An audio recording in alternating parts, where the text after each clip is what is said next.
Assalamualaikum warahmatullahi wabarakatuh.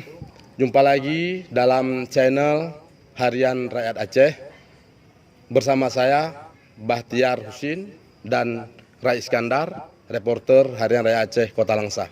Kali ini kita akan berbincang-bincang dengan Bapak Wakil Wali Kota Langsa, Bapak Dr. Haji Marzuki Hamid MM, dalam kaitannya terkait perkembangan COVID-19 di Kota Langsa di akhir tahun 2020 dan awal tahun 2021.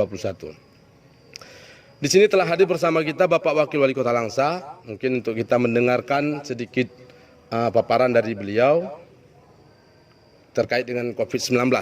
Baik Pak, selama ini kita melihat Langsa hingga memasuki awal tahun 2021 masih dalam zona oranye. Terkait dengan kondisi yang bertahan pada status oranye, kira-kira apa kiat yang akan dilakukan oleh Pemko Langsa untuk menangani COVID tersebut? Ya, terima kasih. Bismillahirrahmanirrahim. Assalamualaikum warahmatullahi wabarakatuh. Saya wakili gugus tugas pada hari ini menyampaikan bahwa status Kota Langsa hari ini adalah masih zona oranye, di mana kasus terkonfirmasi positif itu datanya adalah 9 orang. Sementara sebelum tahun 2021 itu adalah 7 orang. Jadi memang ada peningkatan 2 orang dibandingkan dengan tahun 2020. Jadi kami sedang berusaha ya bersama dengan gugus tugas dan seluruh struktur gugus tugas yang ada di Kota Langsa serta juga masyarakat Kota Langsa, bagaimana bisa menghentikan penyebaran COVID-19 ini di tengah-tengah masyarakat. Memang usaha-usaha yang kita lakukan ini ya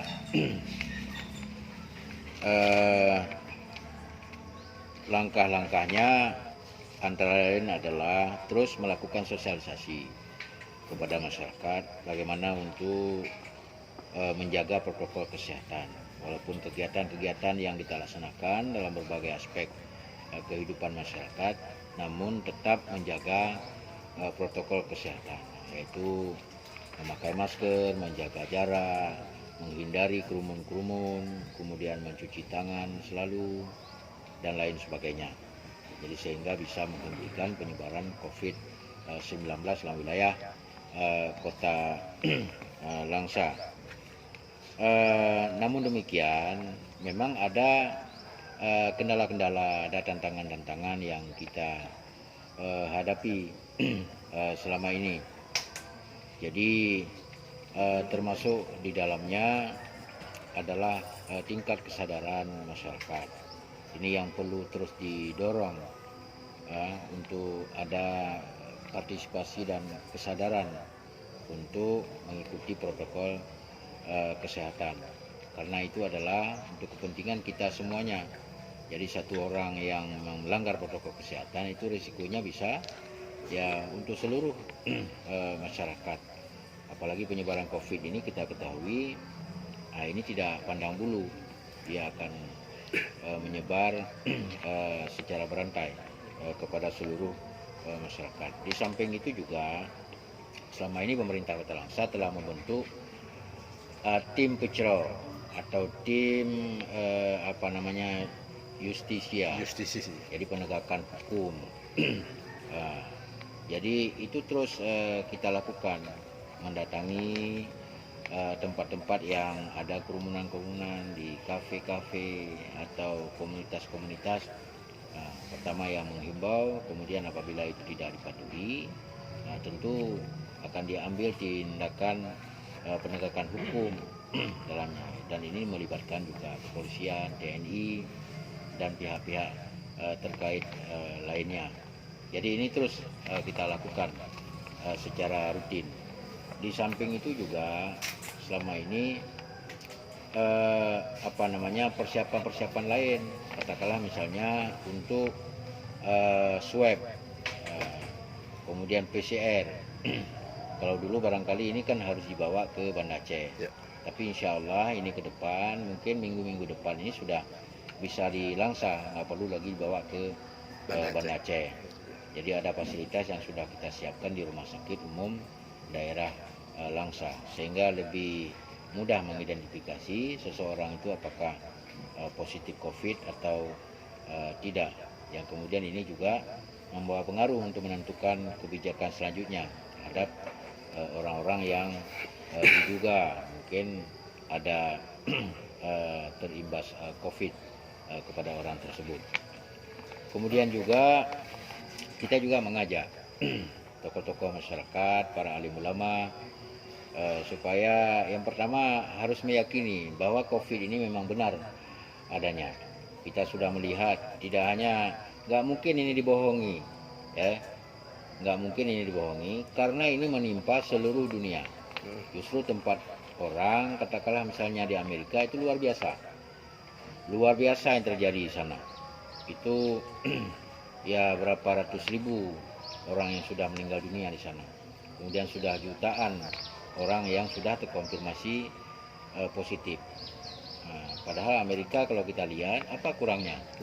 Itu negara superpower, tidak hanya dalam bidang pertahanan, keamanan, militer, persenjataan, Bahkan tapi juga kesehatan. dalam bidang kesehatan. Mereka itu sangat luar biasa, rumah-rumah sakitnya, dokter spesialisnya.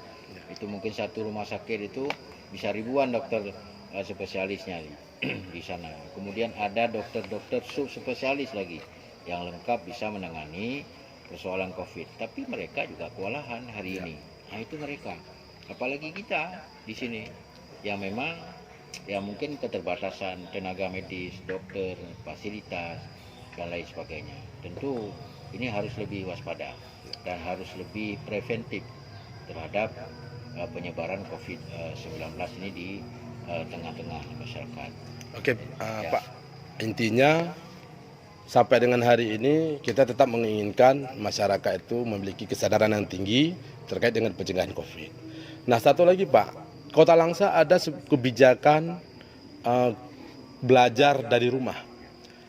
Sampai kapan kebijakan ini bertahan? Atau kapan mengawali tahun 2001, apakah anak-anak sudah bisa untuk belajar tatap muka? Ya, itu sebagai tindak lanjut dari SKB 4 Menteri. Menteri Pendidikan, Menteri Agama, Menteri Kesehatan, dan Menteri Dalam Negeri. Jadi kalau SKB 4 Menteri yang lama, ini kan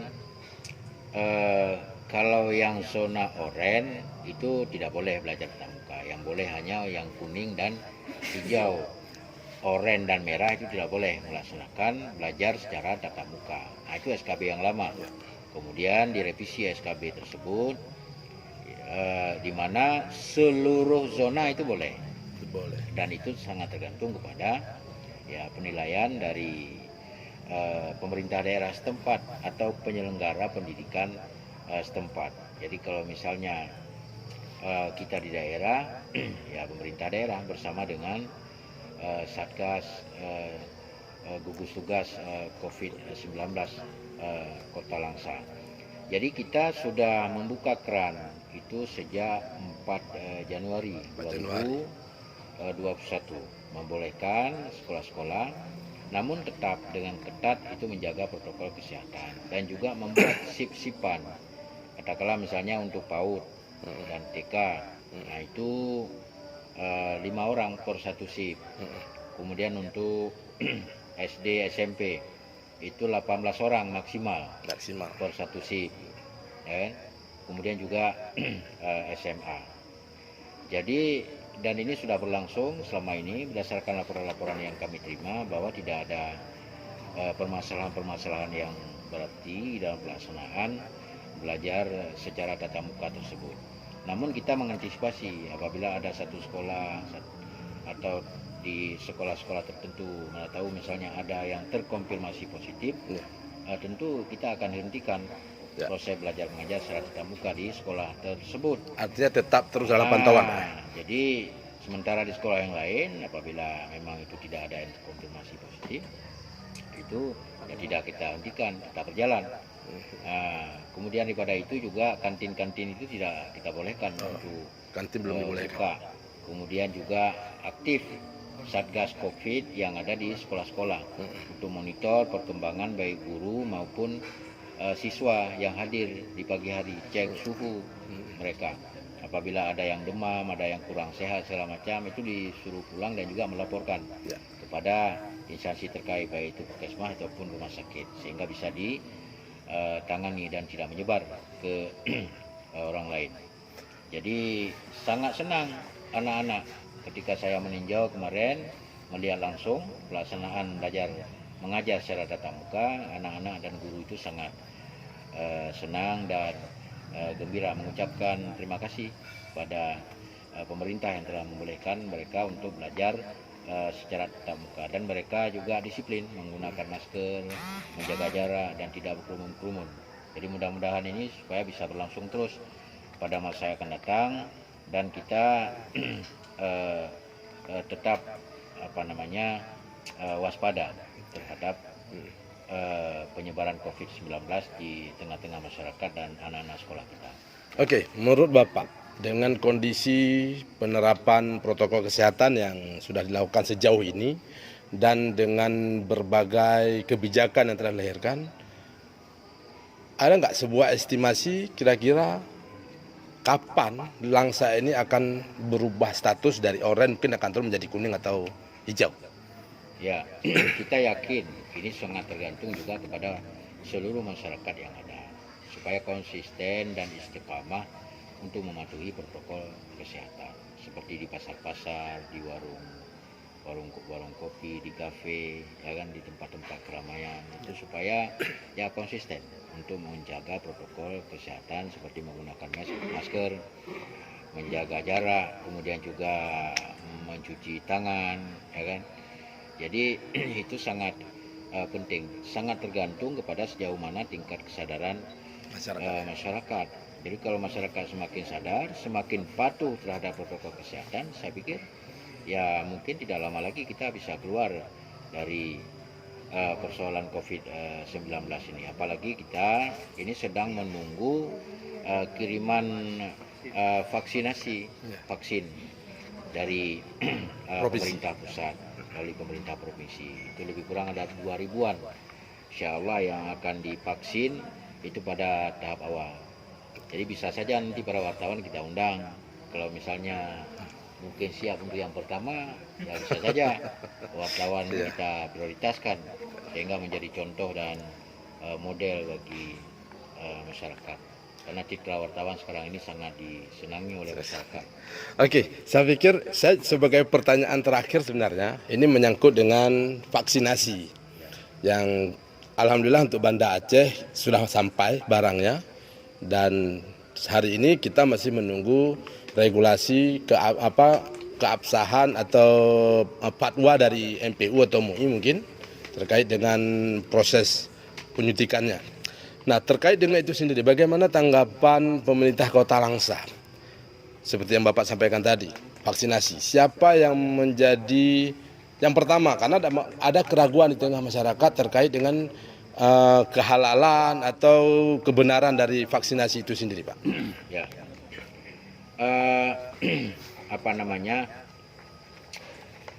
kita sudah menyiapkan program yang akan divaksin di awal-awalnya ataupun tahap pertama adalah ini tenaga medis. Kemudian pihak aparat yaitu kepolisian, TNI, ya, kemudian baru dilanjutkan dengan juga para pejabat dan seluruh masyarakat. Memang ini secara bertahap. Kemudian kaitan dengan ada keraguan-raguan masyarakat, saya pikir ini karena belum keluar fatwa MUI. Tadi pagi saya baca di Running Tech bahwa Pak Maruf Amin selaku Wakil Presiden itu sudah minta MUI ya meminta supaya mengupayakan itu sebelum tanggal 13 itu sudah keluar fatwa MUI tentang kehalalan dari vaksin yang sudah dikirimkan ke daerah-daerah tersebut. Jadi kita tunggu sampai dengan tanggal 13. Jadi itu untuk memberikan keyakinan kepada masyarakat. Kemudian di sisi yang lain juga, kalau pemerintah itu sudah mengambil sikap bahwa ini adalah darurat, genting, keadaan sangat penting untuk diambil langkah oleh pemerintah, saya pikir kita semua juga harus ikut serta di dalamnya. Karena ini bahagian dari kita patuh dan tunduk kepada pemimpin. Jadi kalau memang itu sudah menjadi keputusan pemerintah pusat, tentu kita harus dukung dan harus kita sukseskan terkait dengan vaksinasi ini kepada masyarakat kita. Namun alangkah lebih baiknya adalah ini kita tetap menunggu fatwa dari MUI pusat ya, yang insya Allah sebelum tanggal 13 itu sudah dikeluarkan. Mudah-mudahan demikian. Amin. Baik, terima kasih Pak atas waktunya. Oke, pemirsa, sekian bincang-bincang kita dengan Bapak Wakil Wali Kota Langsa terkait dengan perkembangan COVID-19 di Kota Langsa. Saya dari Bahtiar Husin dan Rai Iskandar dari Kota Langsa melaporkan untuk channel harian rakyat Aceh.com. Terima kasih. Assalamualaikum warahmatullahi wabarakatuh. Waalaikumsalam.